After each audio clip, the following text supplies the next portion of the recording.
4 देशों ने Vladimir Putin को मुसीबत में डाल दिया। यूरोप के 4 देशों ने फैसला किया कि वो रूस की एयरफोर्स को खत्म कर देंगे। ये पुतिन के लिए ऐसा चक्रव्यूह बताया जा रहा है जहां उनका बचना बहुत ही मुश्किल हो जाएगा।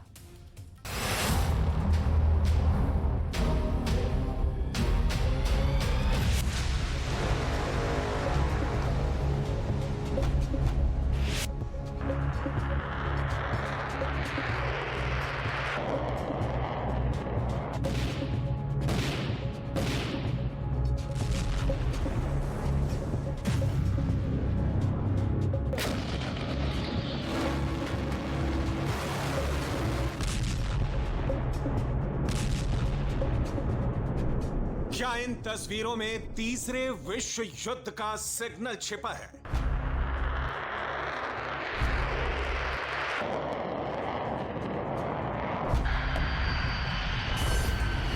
इन मूवमेंट को लेकर पूरी दुनिया में हलचल क्यों है?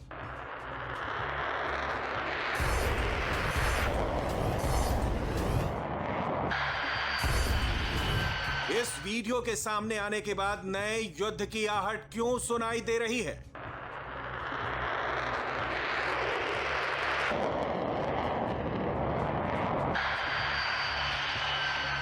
इन सभी सवालों के जवाब सिलसिलेवार तरीके से आपको देने वाले हैं, लेकिन उससे पहले उन डरावने सवालों को भी जान लीजिए जिन्होंने नए युद्ध की आशंकाओं को बढ़ा दिया है।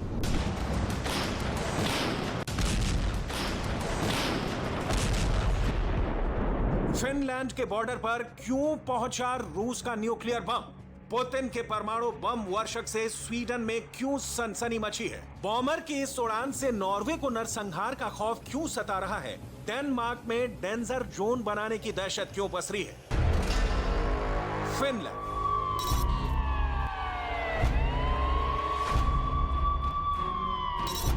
स्टॉकहोम, स्वीडन,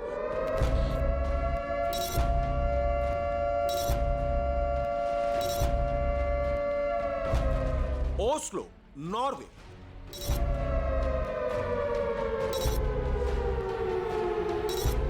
कोपेनहेगन, डेनमार्क,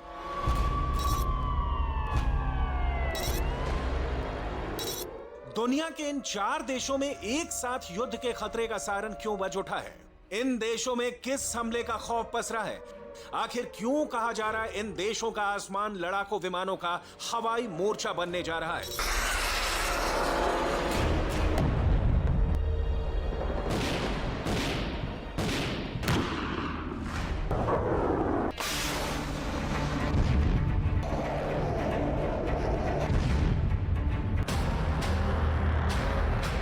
इन सभी सवालों का जवाब एक ही है, रूस का खौफ।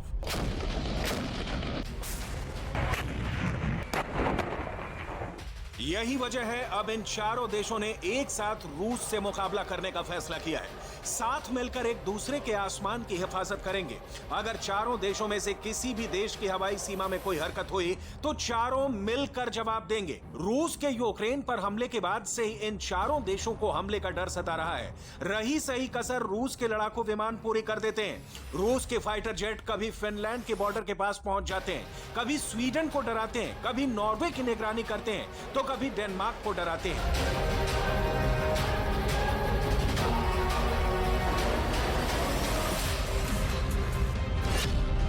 रूस से आने वाले खतरे को देखते हुए इन 4 देशों ने बहुत बड़ा फैसला किया है। स्वीडन, नॉर्वे, फिनलैंड और डेनमार्क ने संयुक्त नार्डिक वायु रक्षा समझौता किया है, जिसका मकसद है रूस से बढ़ते खतरे का मुकाबला करना। इसके लिए करार में 3 बड़े फैसले किए गए हैं।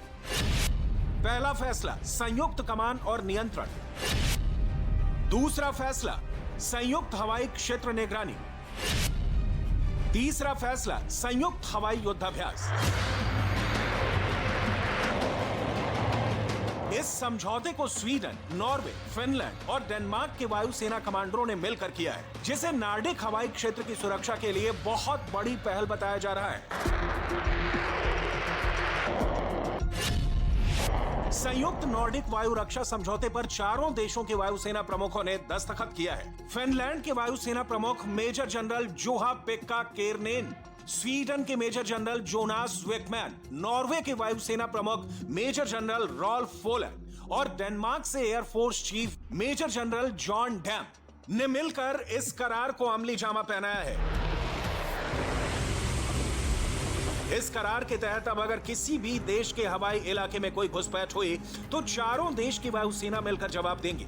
इस करार के पूरा हो जाने के बाद रूस से जंग के हालात में अगर एक तरफ रूस के लड़ाकू विमान होंगे तो दूसरी तरफ स्वीडन, नॉर्वे, फिनलैंड और डेनमार्क के 300 से अधिक लड़ाकू विमान होंगे।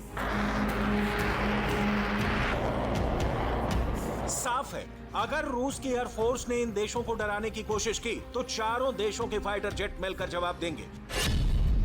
नॉर्वे के पास 57 F-16 फाइटर जेट और 37 F-35 फाइटर जेट हैं। इसके साथ ही नॉर्वे ने 15 और फाइटर जेट का ऑर्डर दिया है। फिनलैंड के पास 62 F-A-18 हॉर्नेट जेट है, वहीं 64 F-35 का ऑर्डर दिया हुआ है, जबकि डेनमार्क के पास 58 F-16 है, 27 नए F-35 खरीद रहा है, वहीं स्वीडन के पास 90 से ज्यादा ग्रिपेन्स जेट है।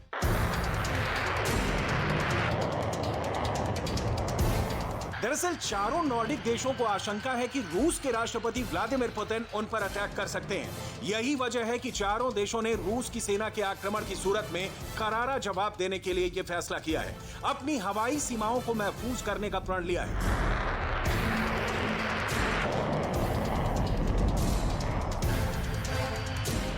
नॉर्डिक देशों को आशंका है कि रूस अपने मेनलैंड के साथ साथ कलिनिनग्राद की ओर से हवाई हमले कर सकता है, मिसाइल अटैक कर सकता है। विदेशी मीडिया के मुताबिक नॉर्डिक देशों को बड़ा खतरा कलिनिनग्राद से उड़ने वाले रूस के लड़ाकू विमानों से है।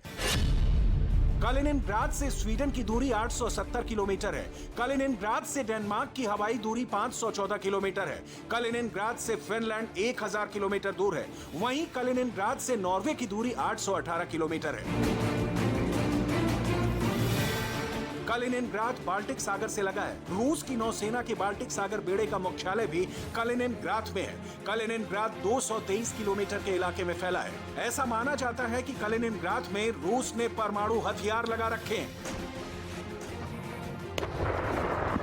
यूक्रेन पर हमला करने के बाद रूस ने कलिनिनग्राद में ही परमाणु हमले का अभ्यास किया था। रूस की कई परमाणु हमला करने में सक्षम पनडुब्बियां इस बेस पर तैनात रहती हैं। ऐसे में अगर नॉर्डिक देशों से रूस का युद्ध हुआ तो उन्हें आशंका है कि रूस इस बेस से परमाणु हमला तक कर सकता है।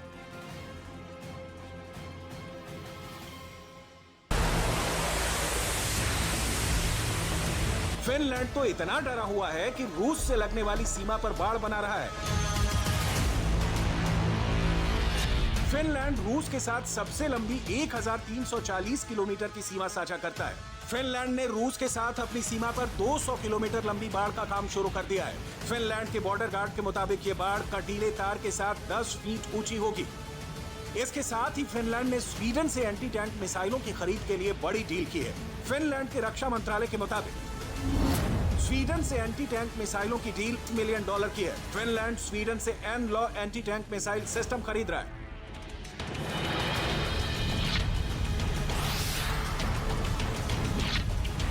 एन-लॉ वही एंटी टैंक मिसाइल है जिसकी मदद से यूक्रेन की सीमा ने रूस के टैंकों की कब्र खोद डाली।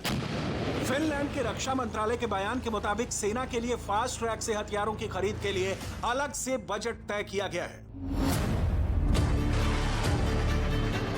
इस बीच नॉर्वे की खुफिया एजेंसी ने रूस के एक और नए युद्ध वाले प्लान का पर्दाफाश किया है। युद्ध भी ऐसा वैसा नहीं। नॉर्वे के इंटेलिजेंस सर्विस का दावा है कि रूस ने परमाणु युद्ध के सीक्रेट प्लान को समंदर में आगे बढ़ा दिया है। नॉर्वे के इंटेलिजेंस सर्विस ने अपनी सालाना खुफिया रिपोर्ट में कहा कि रूस की नौसेना के उत्तरी बेड़े में युद्ध पोतों को टैक्टिकल न्यूक्लियर हथियारों से लैस किया गया है। रिपोर्ट में जहाजों पर लगाए गए परमाणु हथियारों के बारे में बताया गया है।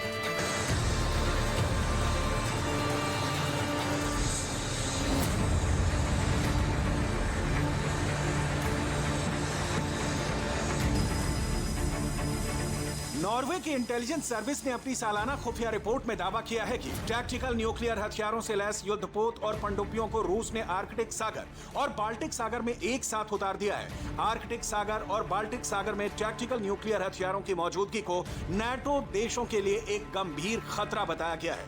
Denmark, Sweden, Finland, Estonia, Latvia, Lithuania, Poland और जर्मनी की सीमा बाल्टिक सागर से जुड़ी हुई है।